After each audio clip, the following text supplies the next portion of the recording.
तेनालीरामा में आज की कहानी है लंबी आयु देने वाला फल। विजयनगर एक संपन्न राज्य था। इसके व्यापारी दुनिया के कई देशों से व्यापार करते थे। राज्य में धन की कोई कमी नहीं थी। ऐसे में महाराज और दूसरे देशों के राजाओं के बीच महंगे उपहारों का आदान प्रदान चलता रहता था। एक बार राजा कृष्णदेव राय को चीन के सम्राट ने आड़ू के फलों का टोकरा उपहार में भेजा।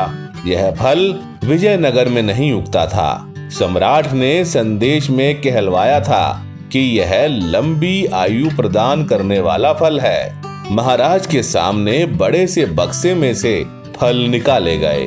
फलों के बक्से देखकर सबके मुंह में पानी आ रहा था। सभी उन आड़ुओं को ललचाई नजरों से ताक रहे थे और उनका स्वाद लेना चाहते थे, पर यह संभव नहीं था। वह उपहार तो राजा के लिए था। जब तक महाराज उसे चख ना लें, तब तक किसी की हिम्मत नहीं थी कि उन्हें छू भी ले।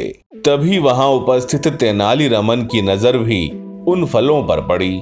फल को देखकर वे भी इन्हें चखने की इच्छा में यह भूल गए कि वे फल तो पहले महाराज को चखने थे। तेनाली आगे आए और एक फल उठाकर झट से मुंह में रख लिया। दरबारियों ने हैरानी से तेनाली को देखा और फिर महाराज को देखा। तेनाली की इस हरकत से महाराज का चेहरा गुस्से से लाल हो रहा था। महाराज गरजते हुए बोले, तेनालीरामन। और अचानक तेनाली को एहसास हुआ कि वे ये क्या कर बैठे हैं। उनका यह अपराध माफ करने लायक नहीं था। यह तो महाराज के लिए उपहार था। वे उसे महाराज के चखने से पहले ही उठाकर खा गए। इससे भी बदतर बात यह रही कि उन्होंने उस फल को खाने के लिए महाराज से इजाजत तक नहीं ली। वे तो सचमुच बड़ी परेशानी में फंसने जा रहे थे। तेनाली ने शर्मसार होकर अपना सिर झुकाया और चुपचाप खड़े हो गए। महाराज ने गुस्से में कहा, रमन, तुमने मेरे उपहार को छूने का साहस कैसे किया? मैं ऐसे बर्ताव को क्षमा नहीं कर सकता। सैनिकों, इसे यहाँ से ले जाओ और मौत के घाट उतार दो। सिपाहियों ने उसी समय तेनाली को बंदी बना लिया। तेनाली को झट कोई ना कोई उपाय करना था ताकि अपनी जान बचाई जा सके। तभी तेनाली जोर जोर से रोने लगे। चीन का सम्राट झूठ बोलता है। उसने कहा है कि इस फल को खाने से आयु लंबी होती है।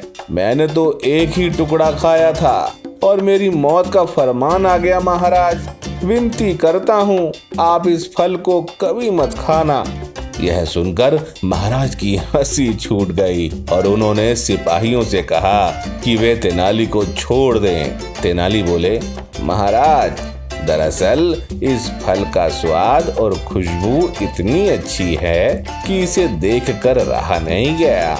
आज इन फलों को देख मेरा मन डोल गया और मैं इन्हें खाने की भूल कर बैठा। बेशक इन फलों पर आपका अधिकार है। हम आम लोग हैं। हमारे भाग्य में ऐसे दुर्लभ फलों का स्वाद नहीं होता।